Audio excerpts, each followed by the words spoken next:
Antes de sumergirte en esta increíble historia, considera suscribirte al canal y activar la campanita. Cada historia aquí tiene algo que decir, y no querrás perderte ni una. Le abrió las puertas a su tía, y le robó a su marido. Elena Whitmore tenía todo lo que uno podría desear a sus 33 años. Vivía en una gran casa victoriana con contraventanas de color azul cielo, situada en una calle bordeada de robles centenarios, en un tranquilo e histórico barrio de Charleston, en Carolina del Sur. La casa, construida en 1898, había sido completamente renovada por Elena y su esposo Marcus Whitmore, un abogado conocido por su calma imperturbable y su elegancia discreta. Juntos desde la universidad, formaban una pareja unida, solidaria, casi demasiado perfecta para algunos. Casados durante 8 años, habían pasado por algunas pruebas como cualquier pareja, un doloroso aborto 3 años antes, una difícil prueba profesional para Marcus, pero habían emergido más unidos, incluso más tiernos. Elena era el alma del hogar. Amable, intuitiva, siempre atenta a los detalles. Lideró Blooming Grace, una elegante floristería decorada con guirnaldas de hiedra, muebles de madera sin tratar y macetas de cerámica artesanales. Los residentes de Charleston acudían aquí para ofrecer ramos de cumpleaños, decorar bodas o simplemente charlar con ella un momento, mientras su voz tranquilizadora apaciguaba las almas. A Elena no le gustaban los excesos.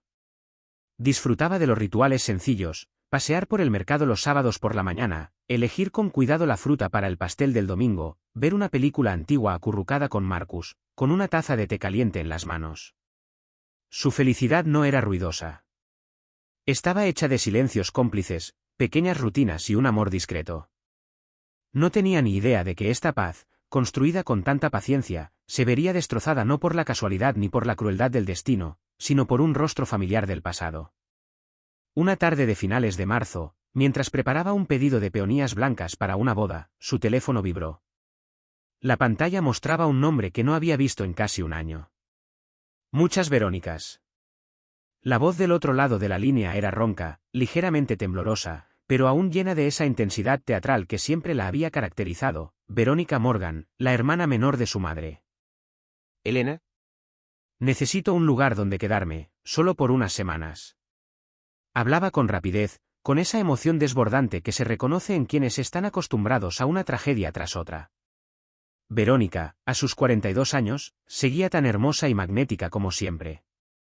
Tenía esa belleza felina que la hacía destacar en cualquier habitación, piel dorada, ojos verde oscuro, cabello negro siempre impecable, incluso al despertar. Pero bajo esa apariencia brillante, Verónica era inestable. Había vivido en Nueva York, luego a Los Ángeles, luego a Miami, aún perseguía una brillante carrera que, curiosamente, nunca se asentó. Había sido modelo, organizadora de fiestas, asesora de imagen, incluso directora de marketing en una startup, hasta que otro hombre rico la abandonó, esta vez desahuciándola de un ático en Coconut Grove. Estoy cansada, Elena. Necesito descansar en algún sitio. Solo un ratito. Vuelve a casa, Verónica. Hasta que te recuperes. Elena no lo dudó. A pesar de todo. A pesar de sus amoríos pasados, sus ausencias prolongadas y los vagos recuerdos de comentarios mordaces durante las reuniones familiares. Ella había decidido acercarse a él. Esa noche, cuando le dio la noticia a Marcus durante una cena de salmón a la parrilla y verduras asadas, él levantó una ceja sorprendido y luego asintió cortésmente. ¿Tu tía Verónica? ¿La extravagante? Ha pasado mucho tiempo. ¿Estás segura? Es de la familia. Solo necesita un techo. Será temporal. Él asintió sin que nadie le insistiera. Al fin y al cabo, era una casa grande. Y eso era parte de lo que admiraba de Elena, su corazón abierto, su lealtad incondicional, incluso con quienes no siempre la merecían. Pero en ese simple sí, en ese momento de sincera apertura, Elena sin saberlo había abierto no solo su puerta, pero también una violación. Verónica llegó una semana después, a última hora de la tarde, como una actriz que llega tarde a su propio estreno. Un sedán negro se detuvo frente a la casa. El conductor abrió el maletero y vio 3 maletas Louis Vuitton perfectamente alineadas, un neceser dorado y un llamativo bolso fucsia de Hermes. Verónica bajó las escaleras con unas enormes gafas negras que le cubrían la mitad del rostro y una gabardina color crema que le sentaba a la perfección. Una oleada de perfume embriagador, una mezcla de jazmín, vainilla y almizcle, inundó el vestíbulo en cuanto cruzó el umbral. Cariño, esta casa es una joya vintage. Así que... Charleston, exclamó con una voz demasiado alegre, besando a Elena en ambas mejillas. Ella inspeccionó rápidamente la sala de estar con ojo experto.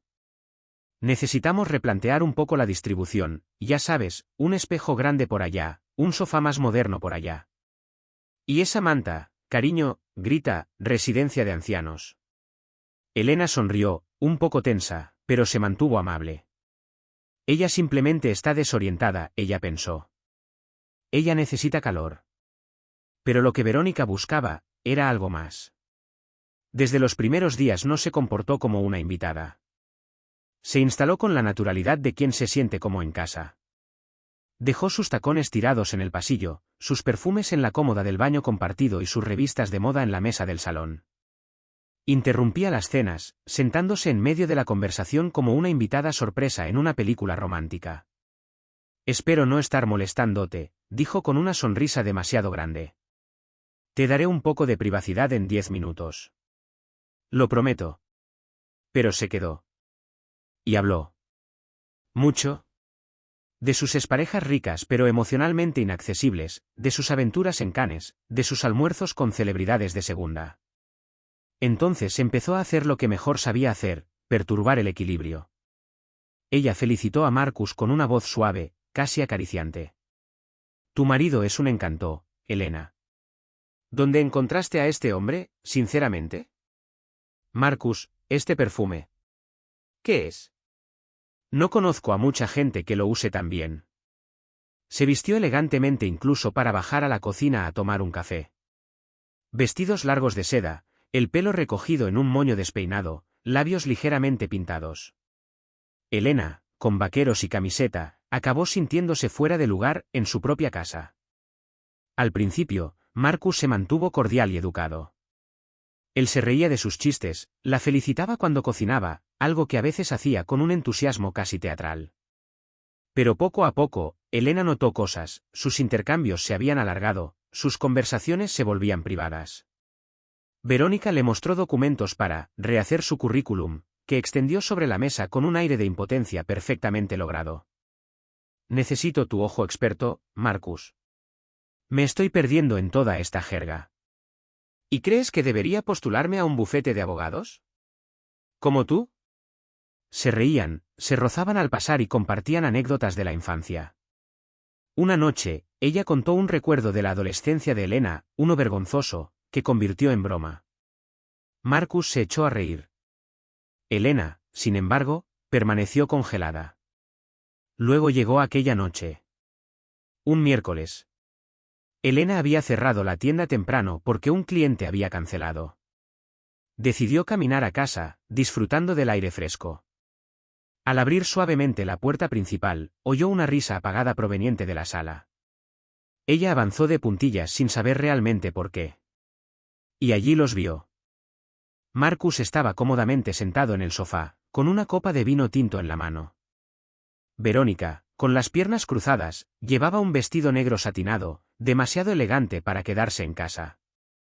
Jugaba distraídamente con su pendiente, con la mirada fija en él. Él se reía, una risa que Elena conocía bien, pero que no había oído en semanas. Él no la había visto todavía. El tiempo parecía haberse detenido. Elena no emitió ningún sonido.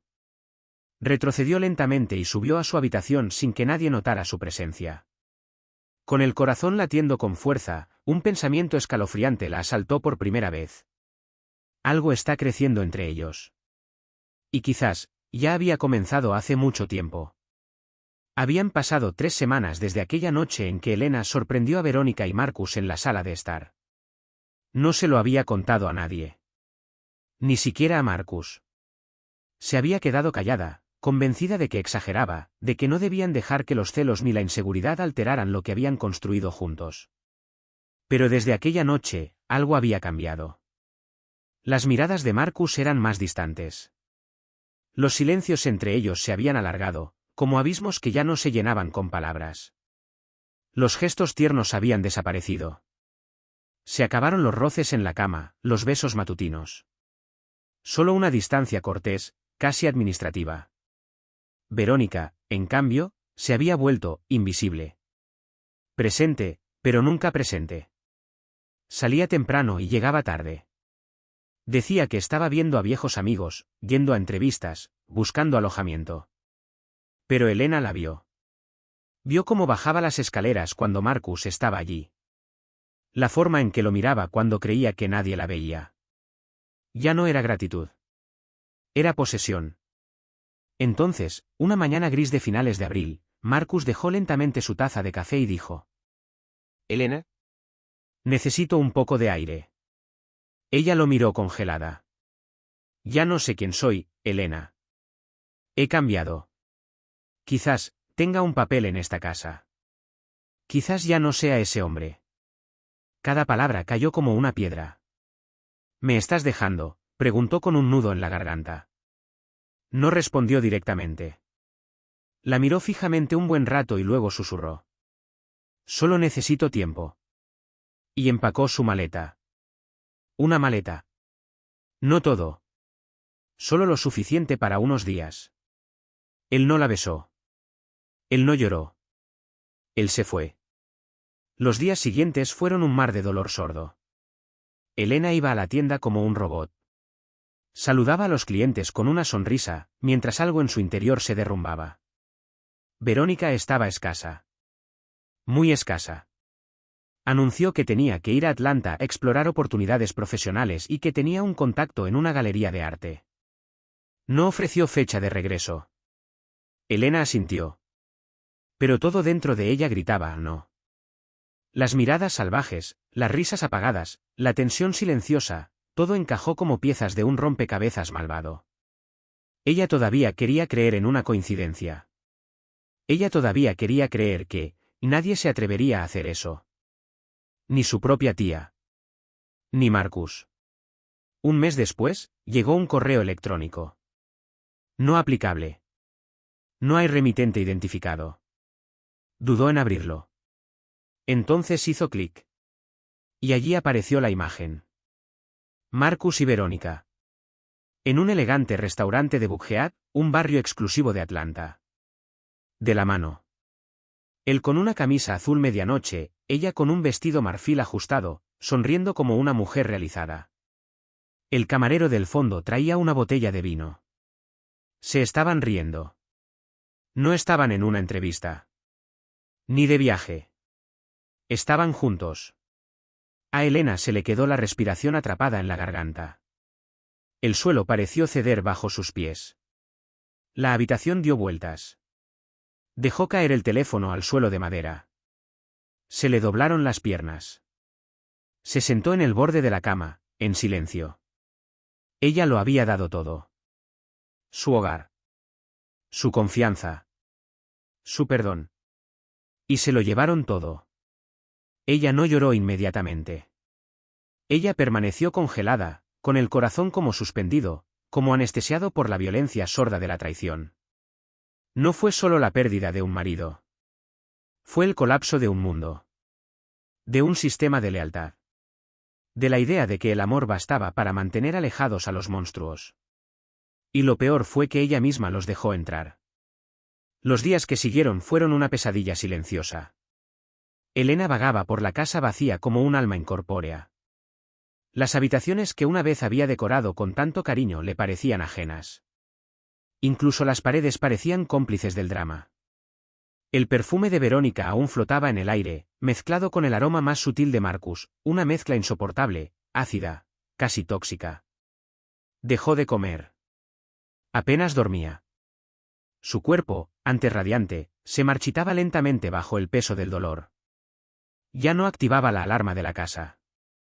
Ya no regaba las plantas. Ya no contestaba el teléfono. Ella se estaba desvaneciendo lentamente. El dolor era aún más insoportable porque venía de dentro. No de un rival desconocido. No de un capricho pasajero.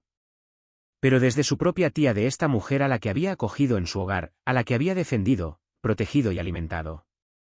Le había ofrecido más que un techo, le había ofrecido su confianza. Y Marcus, este hombre que ella creía conocer mejor que nadie, se había ido, sin siquiera atreverse a decirle la verdad en la cara. Sus padres, al enterarse de lo sucedido, al principio lo negaron. Su madre lloró. Su padre se enfureció con una ira fría que ella nunca había experimentado. Llamaron a Verónica. Una vez. 2 veces. Ninguna respuesta. Así que hicieron lo que muchos no se habrían atrevido. Le dieron la espalda para siempre. Ya no reconocemos a esta mujer. Ya no es familia. Pero a pesar de su apoyo, el daño ya estaba hecho. Y no fue suficiente hacer una llamada telefónica o tener palabras tiernas para reconstruir un alma destrozada. Tomó tiempo.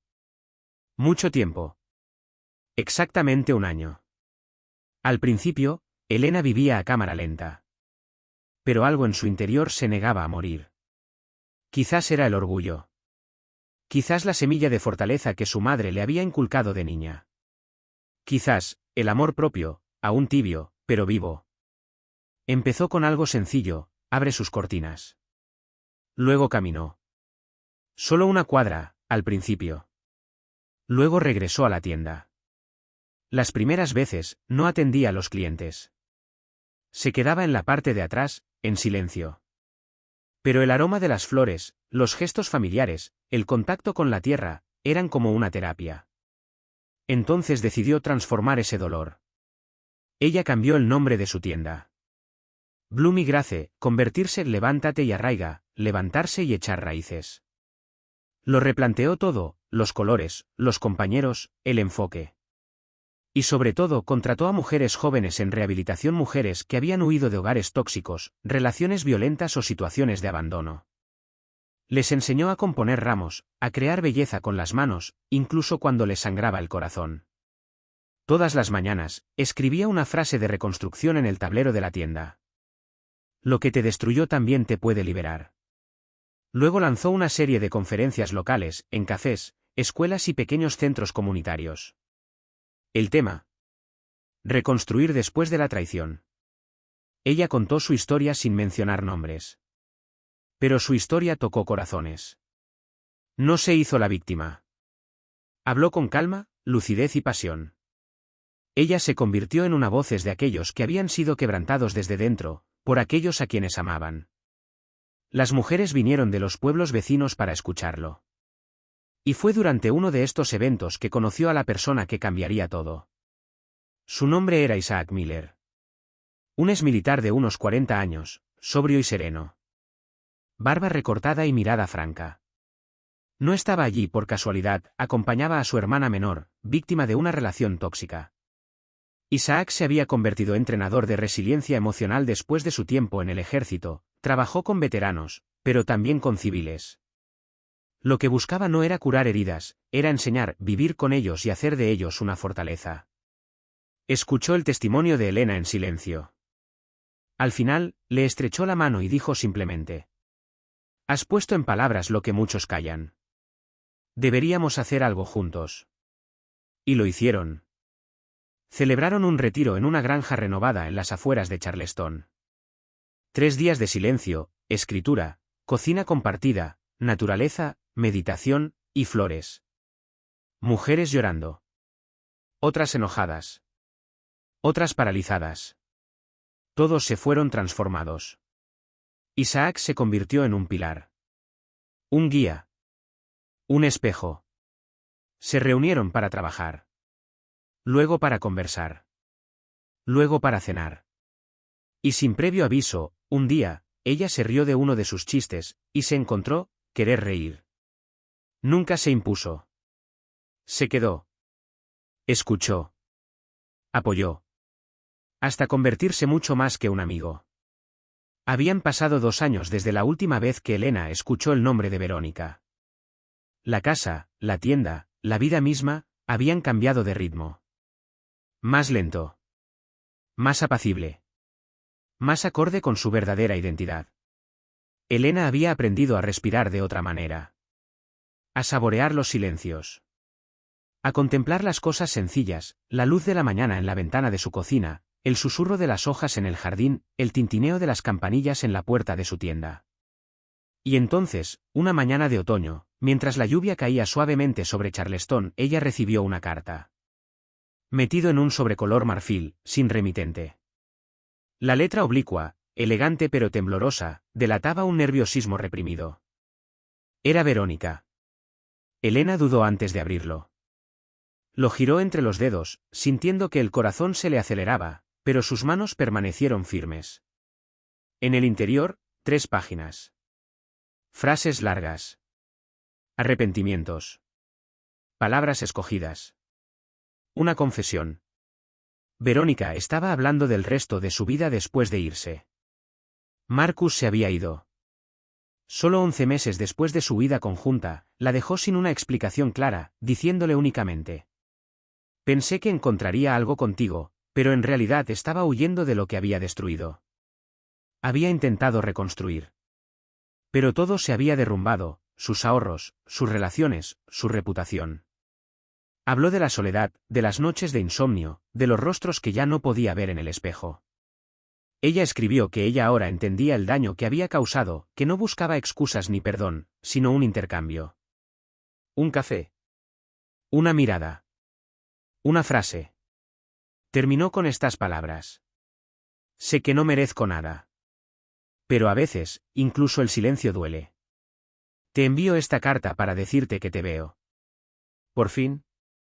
Y que me culpo. Elena lo leyó solo una vez. Sintió que sus emociones se intensificaban, contradiciéndose entre sí, una vieja ira, una tristeza apagada, una compasión que no había provocado. Pero ningún odio. Ningún resentimiento. Ella dobló la carta lentamente. Y sin decir palabra, se dirigió a su escritorio, abrió un cajón profundo y sacó una tosca caja de madera en la que guardaba algunos objetos de su pasado, una pulsera que le había regalado su madre, una foto de ella y Marcus en París, una vieja postal. Ella deslizó la carta dentro. Luego cerró el cajón. Podemos sanar sin reabrir viejas heridas. No necesitaba más respuestas. No necesitaba más explicaciones, ni más confrontaciones dramáticas. Ella tenía perdonado a distancia, en silencio, para sí misma, no para liberar a Verónica, sino para no ser más su prisionera. Hoy, Elena Whitmore vive una vida pacífica. Abrió una segunda boutique en Atlanta, en un vibrante distrito de arte y música. Allí vende arreglos florales inspirados en las emociones humanas, esperanza, renacimiento, resiliencia. Ella se casó Isaac Miller en un pequeño jardín botánico, rodeada de flores silvestres, sillas de ratán y antiguos alumnos de sus talleres. Sin un gran vestido blanco, sin una ceremonia espectacular. Solo ellos y el suave canto del viento. Había una mesa vacía ese día con un cartel que decía: por todos aquellos que fuimos antes de aprender a amarnos a nosotros mismos. Ella nunca respondió a la carta. No por crueldad. No por venganza. Pero porque a veces el verdadero poder consiste en elegir el silencio. No el silencio de la sumisión, sino el de la paz encontrada. La de una mujer que ya no espera nada, porque todo lo ha encontrado, en sí mismo.